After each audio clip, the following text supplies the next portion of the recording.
My hands trembled as I placed them on my swollen belly, feeling my daughter kick beneath my palms.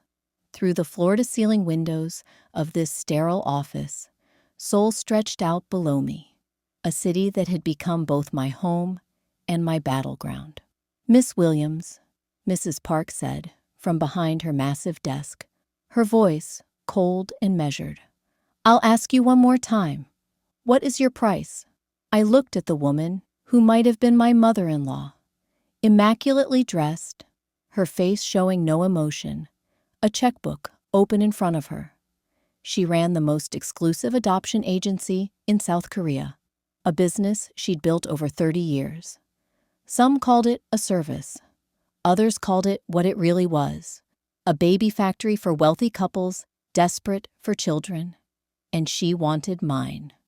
"There is no price," I said, forcing my voice to stay steady, even though I was terrified.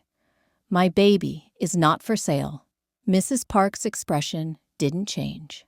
"Everything has a price, Miss Williams. I've learned that over 3 decades in this business. Name yours, and we can end this unpleasantness. The only thing that's unpleasant here is you thinking you can buy my child." Her eyes flashed, the first real emotion I'd seen from her. "You're a single mother, a foreigner in a country that will never fully accept you. You have no family support, limited finances, and a job that barely covers your rent. What kind of life can you offer this child compared to what I can provide?" "Love," I said simply. "I can offer her love. Love doesn't pay for education. Love doesn't open doors in Korean society. Love doesn't—" The office door burst open. "Mom, what the hell is going on?" Ji-hoon stood in the doorway, his chest heaving like he'd run up all 15 flights of stairs. His eyes found mine immediately, concern and anger warring on his face. "Amara, are you okay? Did she hurt you?" I shook my head, tears threatening to fall. Ji-hoon, the man I loved, the father of my child, the son of the woman trying to take our baby. Mrs. Park stood, her voice sharp. "Ji-hoon, this doesn't concern you. Leave us." "Like hell it doesn't concern me," he said, moving to stand beside me, his hand finding mine. "That's my daughter Amara's carrying. You want to explain why you're trying to buy my child?" The silence that followed was deafening. "Let me back up. Let me tell you how I ended up here. 6 months pregnant, in love with a Korean man, fighting his mother for the right to keep my own baby. My name is Amara Williams, and this is the story of how I learned that sometimes love means fighting, even when the odds are impossible, especially then." 6 months earlier, I came to Seoul for a job, a 2-year contract teaching English at a prestigious international school. At 31, I was ready for adventure, ready to experience something beyond my small Texas hometown. I met Ji-hoon Park on my 3rd day in the city. I was hopelessly lost in Gangnam, my phone dead, my limited Korean failing me completely. I stood on a corner, probably looking as panicked as I felt, when a voice said in perfect English, "You look like you could use some help." I turned to find a man about my age, early 30s, handsome in a way that seemed effortless, with kind eyes and an easy smile. He wore a casual suit, like he'd just left work, and he was looking at me with genuine concern. "I'm trying to find my apartment," I admitted, "but I think I got off at the wrong subway stop. Show me the address. I'll walk you there." I should have been more cautious. Strange man in a foreign city and all that. But something about him felt safe. His name was Ji-hoon Park, and he worked as a pediatric surgeon at Seoul National University Hospital. As we walked, he told me about the city, pointed out good restaurants, warned me about common tourist traps. "You're very kind," I said when we reached my building. "Thank you for rescuing me."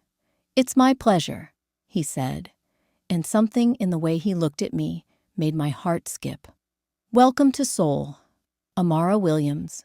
I watched him walk away, thinking I'd probably never see him again. I was wrong.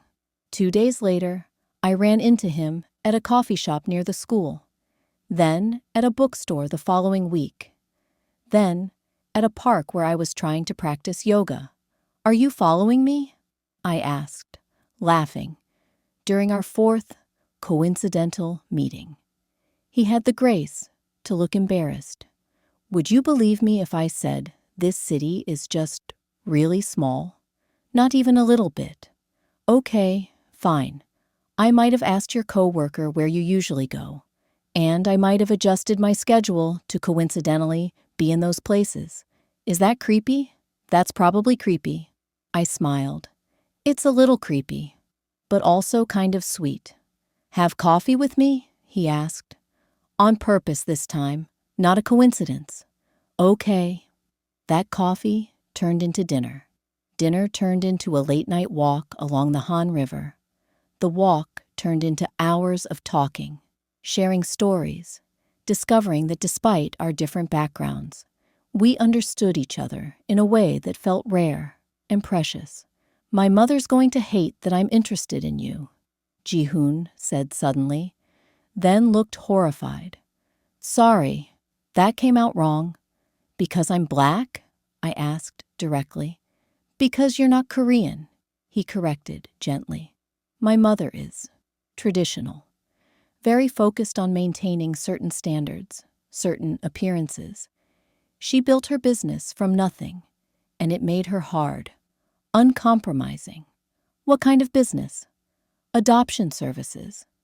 She runs Park International Adoptions, the largest adoption agency in South Korea. She's helped hundreds of families adopt children over the years. That sounds like meaningful work, I said carefully. It is, but it's also made her view children as commodities, in a way. Products to be matched with the right buyers. She doesn't talk about it like that, but that's what it feels like sometimes. Something in his voice suggested old pain, old conflicts, but it was only our first real date, so I didn't push. Well, I said instead, lucky for us, we're both adults who can make our own choices about who we spend time with. Lucky for us, he agreed, taking my hand. We fell in love fast, the kind of falling that feels like flying and drowning all at once.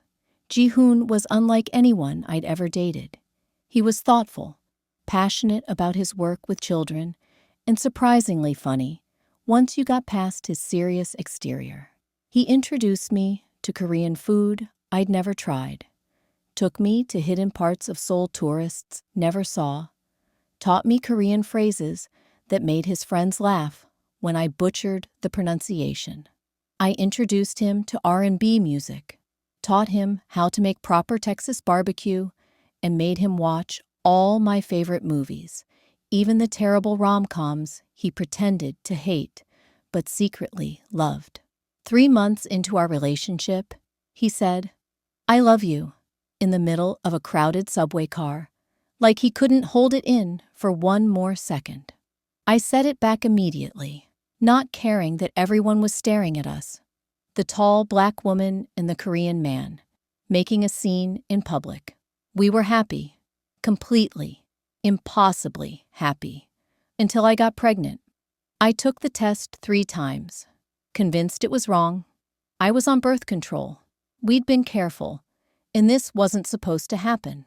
I was only halfway through my teaching contract, barely established in my career, and nowhere near ready for a baby. But 3 tests, and then a doctor's visit, confirmed it. I was 6 weeks pregnant. I sat on my bathroom floor for an hour, staring at the positive test, trying to figure out what to feel. Fear, definitely fear, but also something else, something that felt almost like joy. When I told Ji-hoon that evening, he went completely still. You're pregnant, he repeated, like he was testing the words. Yes, I know we didn't plan this. I know the timing is terrible, and I don't expect. Are you keeping it? He interrupted. I I think so. Yes. I want to keep her. Them. I was rambling, nervous. But I understand if that's not what you want. If you're not ready for this. Amara. He knelt in front of me, taking my hands. Are you asking me if I want to be a father? If I want to raise this baby with you? I'm asking if you're going to run away screaming. He laughed, and it sounded almost giddy. I'm a pediatric surgeon who spends every day with children. I love kids.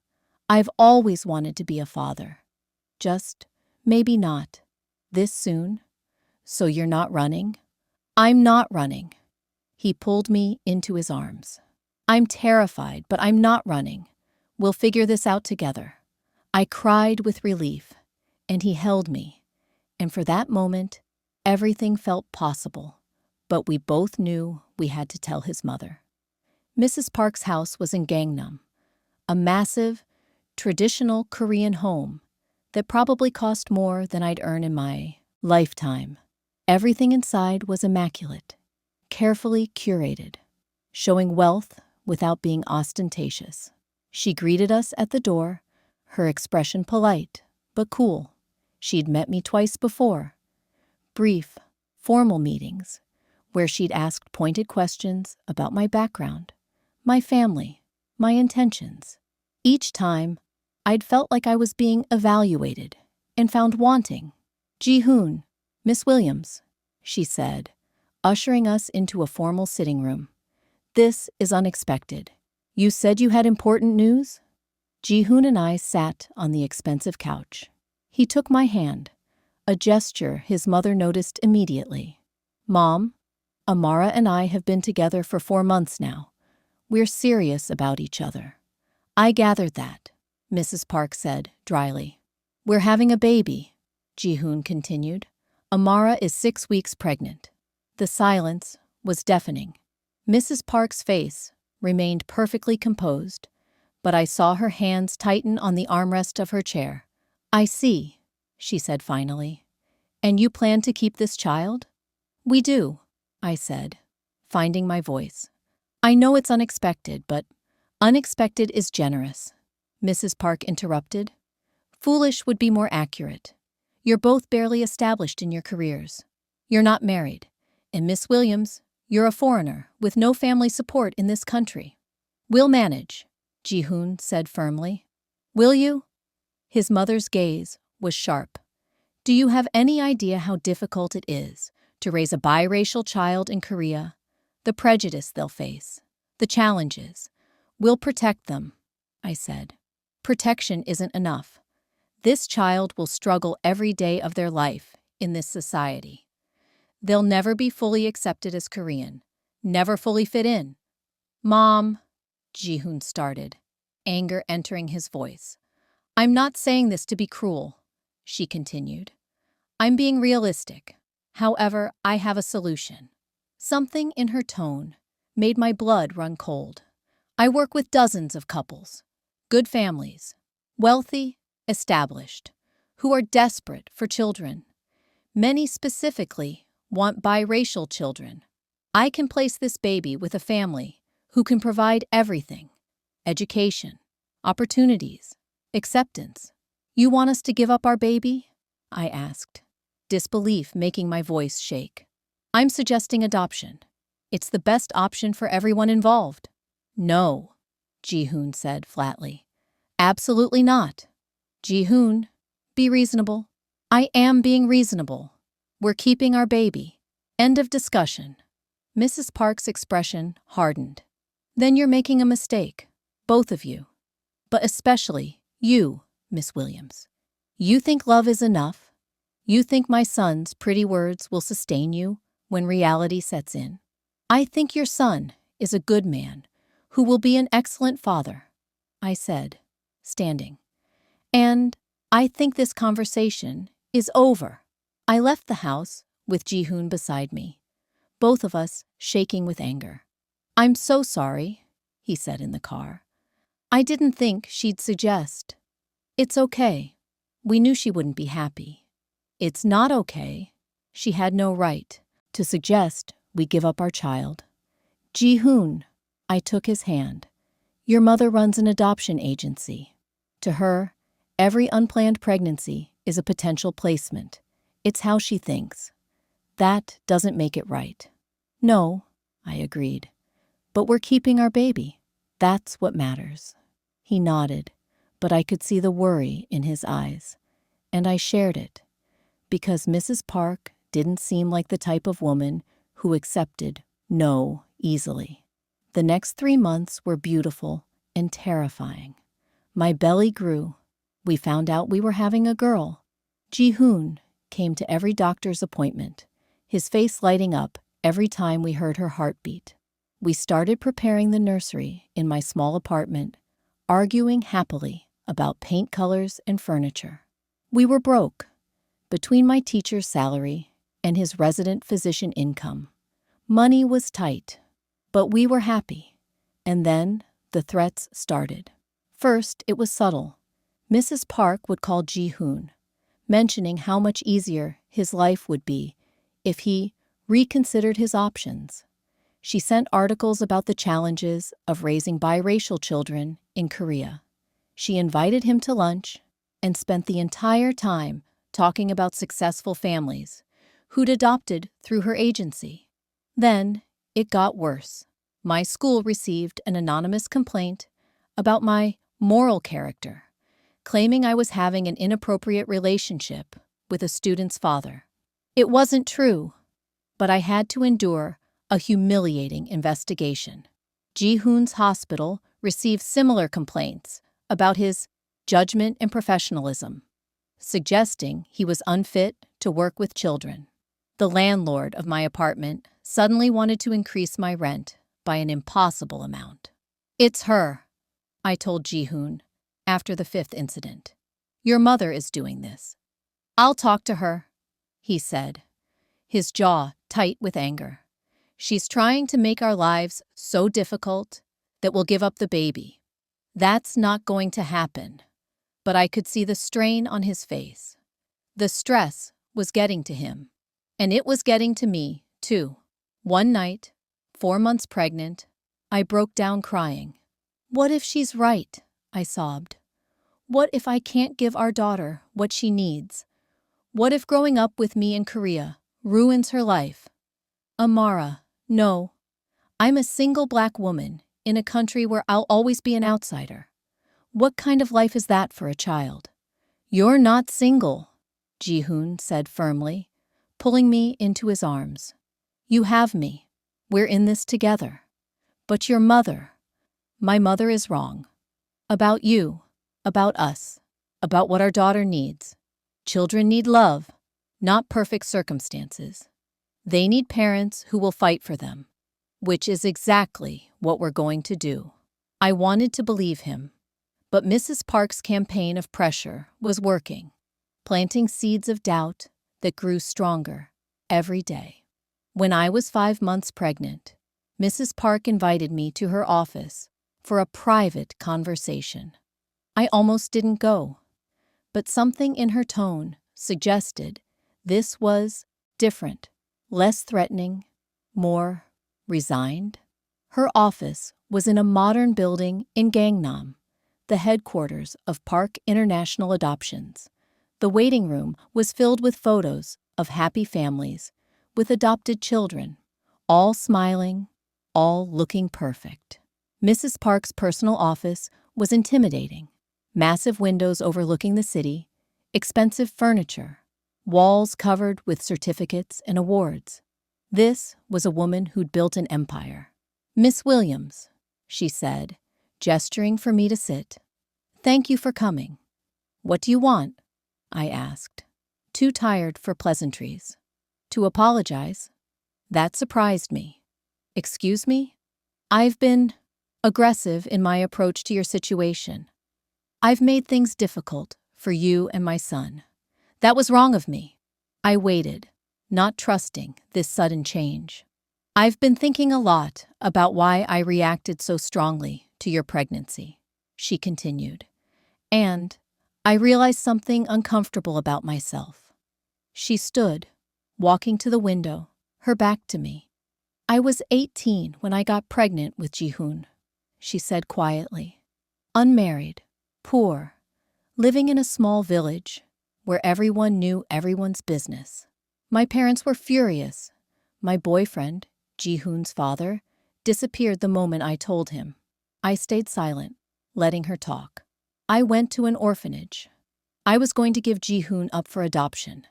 I had all the paperwork signed, everything ready, and then I held him, just for a moment, and I couldn't do it. I couldn't give him away. Her voice was thick with emotion now. I kept him, raised him alone, built my business from nothing while taking care of a baby. It was the hardest thing I've ever done. There were nights when I didn't eat so he could, times when I worked 3 jobs just to keep a roof over our heads, times when I wondered if I'd made a terrible mistake keeping him. She turned to face me, and I saw tears in her eyes. But I survived, more than survived. I thrived, and I gave Jihoon a good life. But when I see you, pregnant and struggling, I see myself at 18, and all those old fears come back. All the pain, all the difficulty, and I think I've been trying to save you from what I went through.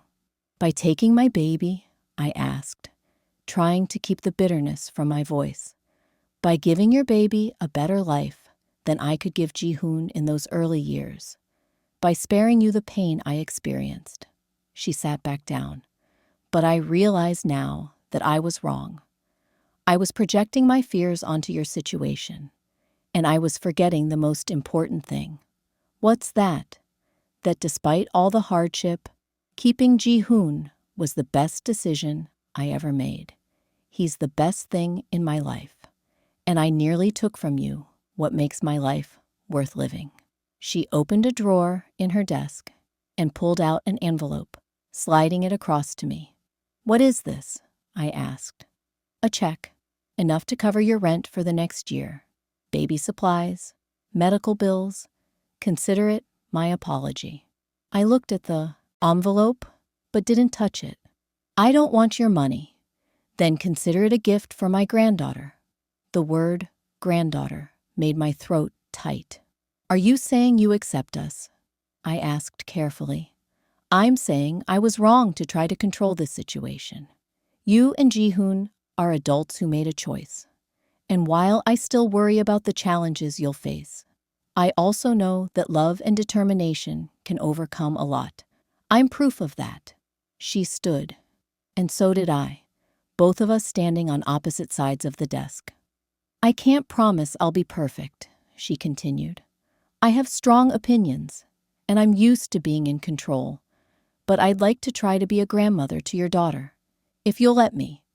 I should have accepted immediately, should have taken this olive branch and been grateful, but I was suspicious. Too much had happened for me to trust her this quickly. I need to think about it, I said, and talk to Jihoon. I understand. Take all the time you need. She paused. But Amara, I really am sorry, and I really do want to make this right. I left her office confused, clutching the envelope I hadn't opened, wondering if this was genuine or just another manipulation. That evening, I told Jihoon about the meeting. She apologized, he repeated, disbelief in his voice. My mother doesn't apologize, ever. She told me about getting pregnant with you, about almost giving you up for adoption. Jihoon sat down heavily. I never knew that. She's never talked about my father or her pregnancy. She said she sees herself in me, that she was trying to spare me the pain she went through. And you believe her? I don't know, I admitted. Part of me wants to, but after everything she's done, she's manipulated us for months, Jihoon said, anger creeping into his voice. Made our lives hell. And now suddenly she's sorry? Wants to be a grandmother. She gave me money. For the baby. Of course she did. That's what she does. She throws money at problems. But money doesn't fix what she's done. I sat beside him, both of us silent, "What do you think I should do?" I asked finally. "I think you should be careful. My mother doesn't change her mind easily, and when she does, it's usually because she's found a new angle." His words planted new doubts in my mind. But I also thought about Mrs. Park's tears, her vulnerability, her story about almost giving Ji-hoon away. People could change, couldn't they? For the next few weeks, things seemed better. Mrs. Park stopped the harassment. In fact, she started helping, sending baby gifts to my apartment, calling Ji-hoon to check on me, even inviting us to dinner, which we politely declined, but still, I was 6 months pregnant now, visibly showing, feeling my daughter kick constantly. Ji-hoon and I started to relax, thinking maybe we'd gotten through the worst of it. Then I got the call. "Miss Williams, this is Attorney Kim from Park International Adoptions. We need to schedule a meeting with you immediately." "What? Why?" "It's regarding the custody arrangements for your unborn child. Mrs. Park would like to formalize certain agreements before the birth." Ice flooded my veins. "What agreements? I never agreed to anything." "Perhaps you misunderstood Mrs. Park's recent conversations with you. Regardless, we need to meet. Today, if possible." "I'm not meeting with anyone until I talk to my own lawyer." "Miss Williams, I'd advise you to cooperate. Mrs. Park has been very generous with you, and it would be unfortunate if that generosity was withdrawn." The threat was clear. I hung up, hands shaking, and immediately called Ji-hoon. "She tricked us," I said when he answered. "Your mother. All those apologies, all that help. She was setting something up. Her lawyer just called, talking about custody arrangements." "What?" His voice went deadly quiet. "What exactly did he say?" I repeated the conversation. By the end, Ji-hoon was cursing in Korean. "I'm going to my mother's office right now," he said. "Don't go anywhere. Don't sign anything. Don't talk to any lawyers. I'll handle this. Ji-hoon, I'm not letting her do this. Not again." Which brings us back to where we started. Me in Mrs. Park's office, 6 months pregnant, listening to her try to buy my baby. And Ji-hoon bursting through the door, demanding answers. "Mom, what the hell are you doing?" he repeated. Mrs. Park's face was cold.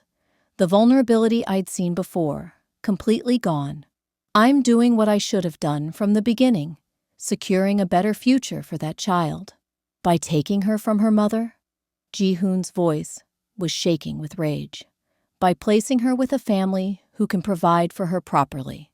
Miss Williams received financial assistance from me, assistance that came with certain understandings." "You never said anything about adoption when you gave me that money," I protested. "Didn't I? Perhaps you weren't listening carefully, or perhaps you heard what you wanted to hear." She pulled out a document. "This is a letter of intent, signed by you, acknowledging that you received financial assistance for the purpose of considering adoption options." "I never signed that. Your signature is right here, along with a clause stating that if you accepted the money, you agreed to seriously consider adoption placements through Park International Adoptions." I grabbed the paper. There was my signature, or something close to it. But I'd never seen this document before. "This is fraud," I said. "I never signed this." "Prove it," Mrs. Park said calmly. "You accepted $20,000 from me. You deposited the check in your bank account. You've been using that money for rent and expenses. In the eyes of the court, you entered into an agreement." "No court would uphold this," Ji-hoon said. "Perhaps not, but the legal battle would be expensive and lengthy, and Miss Williams would have to repay the $20,000 immediately. Can you afford that, Miss Williams? On your teacher's salary?" I felt sick. She'd trapped me, given me money I desperately needed, then created a paper trail that made it look like I'd agreed to consider giving up my baby. You set me up, I whispered. The apology, the tears, the story about keeping Ji-hoon, all of it was manipulation. I meant every word of that story, Mrs. Park said. I did almost give Ji-hoon up. I did struggle, but I also learned from that struggle. I learned that love isn't enough. The children need more than affection. They need opportunities, advantages, the right environment. I am the right environment for my daughter. I stood, despite my shaking legs. I'm her mother. You're a pregnant single woman with no support system. She has me, Ji-hoon shouted. She has me. And you knew that. You deliberately created this situation to try to take our child. Our child? Mrs. Park's laugh was bitter. You're barely more than a child yourself, Ji-hoon. You work 80-hour weeks at the hospital. You live in a tiny apartment. You have student loans you'll be paying off for a decade. What kind of father can you be to this baby? A better one than you were a mother, Ji-hoon said quietly. The silence that followed was deafening. Mrs. Park's face went white. How dare you? You built an empire on selling babies, Ji-hoon continued, his voice cold. You see children as products, as commodities to be bought and sold. I've watched you for 30 years, watched you match babies with the highest bidders, watched you convince desperate pregnant women that they're not good enough to be mothers. And I've hated it, hated watching you become this person. Everything I did for you. No, you did it for yourself. You did it because matching other people's babies helped you feel better about almost giving me away. But I never asked for that. I never asked you to build a business on trauma and manipulation. Mrs. Park stood, her hands clenched. Get out of my office, both of you. Gladly, Ji-hoon said. But understand this, you're not getting our daughter. Amara and I are keeping her, raising her, loving her. And if you try to interfere, I'll expose every questionable practice in your agency. I know things, Mom. I've heard your phone calls, seen your paperwork over the years. You want to make this a legal battle. Let's do it. His mother's face was a mask of fury and hurt. If you do this, I'll cut you off completely. No more financial help, no more support. You'll be on your own. I've been on my own since I was old enough to see what you really are, Ji-hoon said. Come on, Amara. Let's go home. He helped me stand, his arm around my waist, supporting me. We walked out of that office together, leaving his mother standing alone among her certificates and photos of placed children. In the elevator, I started crying. I'm so sorry, I sobbed. I should never have accepted her money. I should have known. This isn't your fault, Ji-hoon said firmly. She manipulated you, manipulated both of us. But we're going to fight this. How? She's right about everything. We don't have money for a legal battle. I can't pay back $20,000. And I'm a foreigner with limited rights in this country. What judge is going to side with me over a powerful Korean businesswoman? Then we'll figure something else out. What else is there? Ji-hoon was quiet for a long moment. Then, we could leave. Go to America. I stared at him. What? You're American. You can go home. I'm a surgeon. I can find work in the U.S., take the medical boards there. We could leave Korea, start fresh where my mother has no power. Ji-hoon, you can't leave. Your career, your life is here. My family is wherever you are, he said, placing his hand on my belly. Wherever our daughter is, that's home. Not Seoul, not Korea. You and her. Fresh tears streamed down my face. You'd give up everything? Your country, your career, your language, in a heartbeat. If it means protecting you both. I pulled him close, holding him tight, feeling our daughter kick between us, as if she knew her father was fighting for her. "Let's think about it," I said. "But maybe there's another option first." "What option?" "Your mother built her reputation on being ethical, on helping families. What if we expose what she's really doing? What if we make it public that she's trying to coerce a mother into giving up her baby?" Ji-hoon looked thoughtful. "That could destroy her business. She was willing to destroy our family. Maybe it's time she faced consequences." That night, we made a plan. I contacted a journalist I knew from my teaching days, someone who'd done investigative reporting on corruption in Korean businesses. I told them everything: the manipulation, the fraudulent documents, the threats, the pattern of coercing vulnerable mothers. Ji-hoon contacted former employees of his mother's agency, people who'd left because they disagreed with her practices. Several agreed to talk, sharing stories of other cases where Mrs. Park had pressured women into giving up babies they wanted to keep. Within a week, we had enough for a story. The journalist wanted to publish immediately, but something held me back. "She's still your mother," I said to Ji-hoon the night before the story was set to run. "If we do this, she'll never forgive you. Never." "I know. And you're okay with that?" He was quiet for a long moment. "No, I'm not okay with it. She's my mother, and despite everything, I love her. But I love you more. I love our daughter more, and I can't let her do this. To us, or to any other family. There's no going back if we publish this." "I know." He took my hand. "But some things are worth fighting for. You taught me that." The next morning, the story ran. The article was devastating. Park International, adoptions, where babies are currency. It detailed multiple cases of coercion, falsified documents, and questionable practices. It showed how Mrs. Park had built her empire not on helping families, but on exploiting vulnerable mothers. The response was immediate. Other women came forward with similar stories. Government investigators announced they'd be reviewing the agency's practices. Several of Mrs. Park's high-profile clients quietly distanced themselves. Within 3 days, Park International Adoptions suspended operations. Ji-hoon's phone rang constantly. His mother, her lawyers, family friends, asking what the hell had happened. He answered none of them. "Are you okay?" I asked one evening, finding him staring out the window of my apartment. "I destroyed my mother's life work," he said quietly. "You protected our family."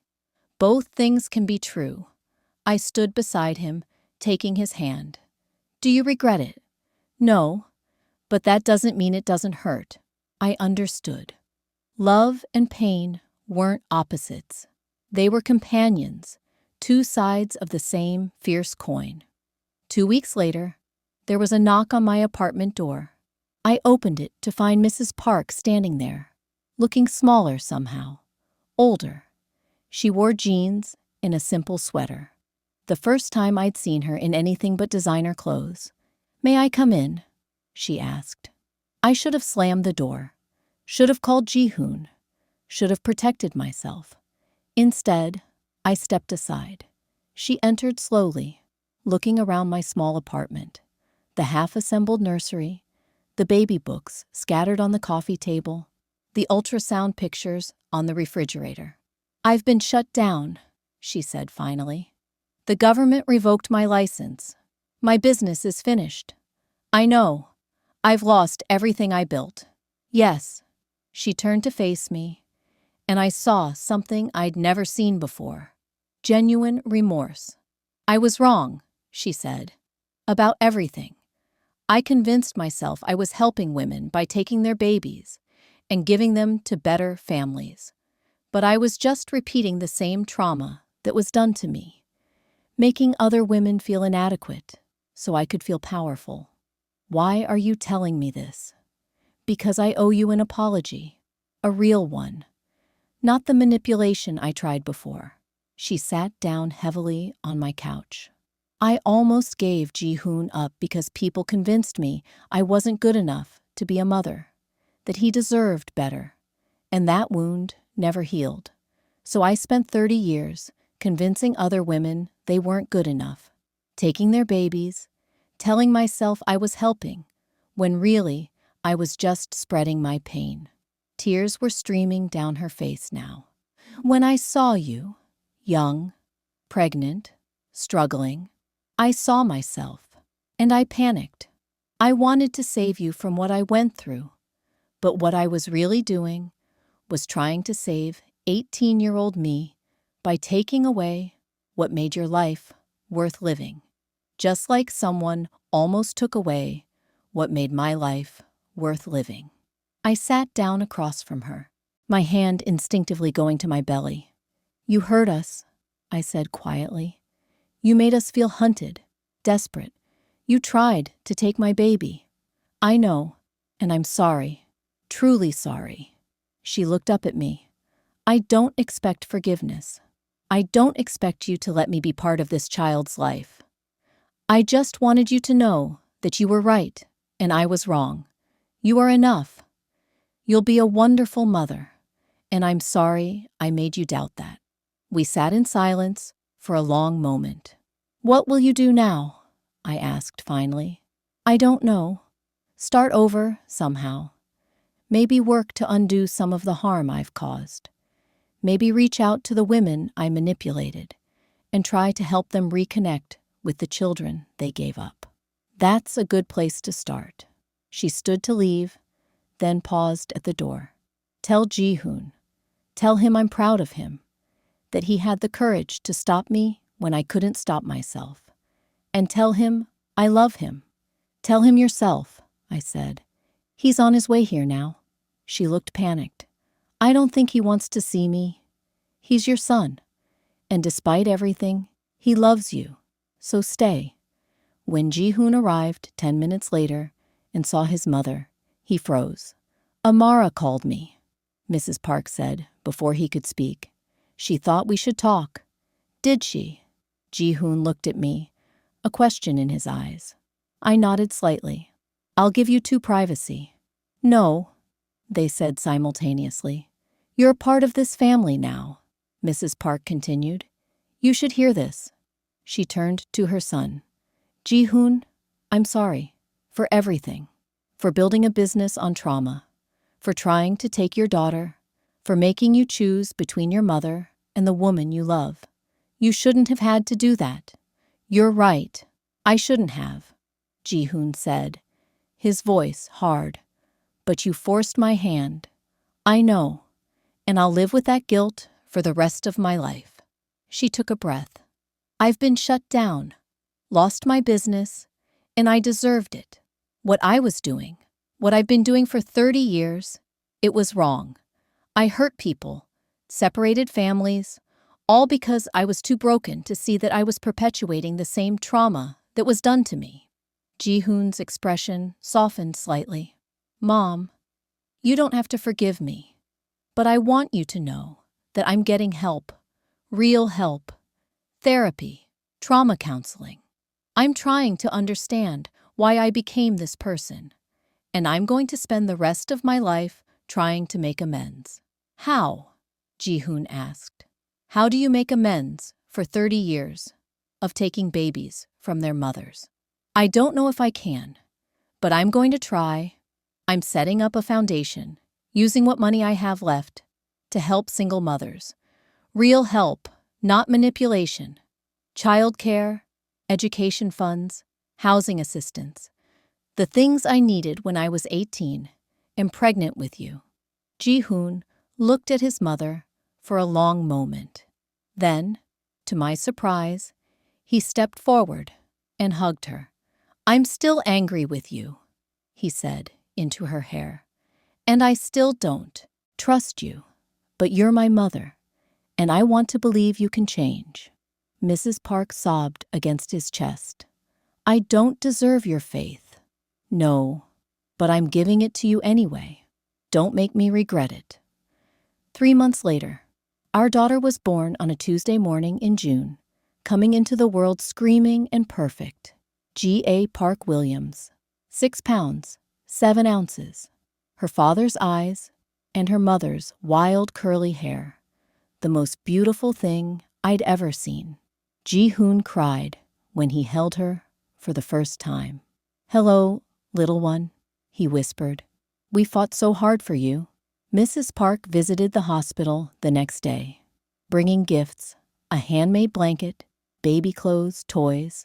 She stood at the door of my room, uncertain. "May I?" she asked, gesturing to the baby. I looked at Ji-hoon. He nodded. "Come meet your granddaughter," I said. Mrs. Park approached slowly, reverently. When I placed G.A. in her arms, she started crying. "She's perfect," she whispered. "Absolutely perfect." "She is," I agreed. "Thank you," Mrs. Park said, looking up at me. "Thank you for giving me another chance, for letting me be part of her life." "You're her grandmother," I said.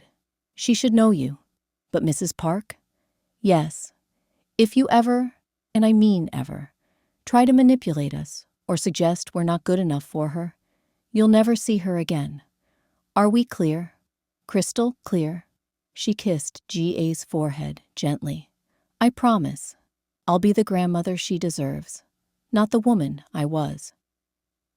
Epilogue 1 year later.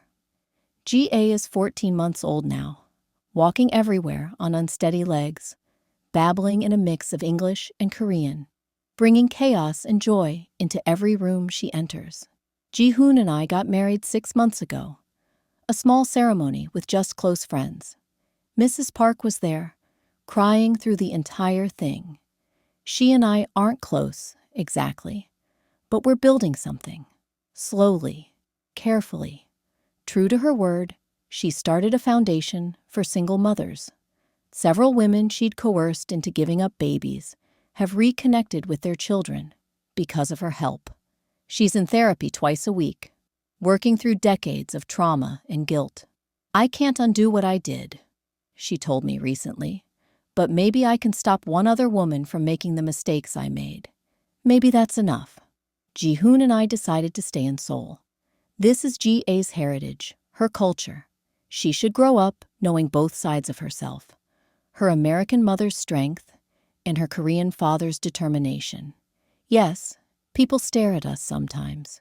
The interracial family, the biracial baby. Yes, there are challenges. But there's also love, so much love. Mrs. Park comes over every Sunday for dinner. She sits on the floor with G.A., teaching her Korean words, singing her lullabies. Sometimes I catch her looking at me with something like awe, and I know she's thinking about how close she came to destroying this.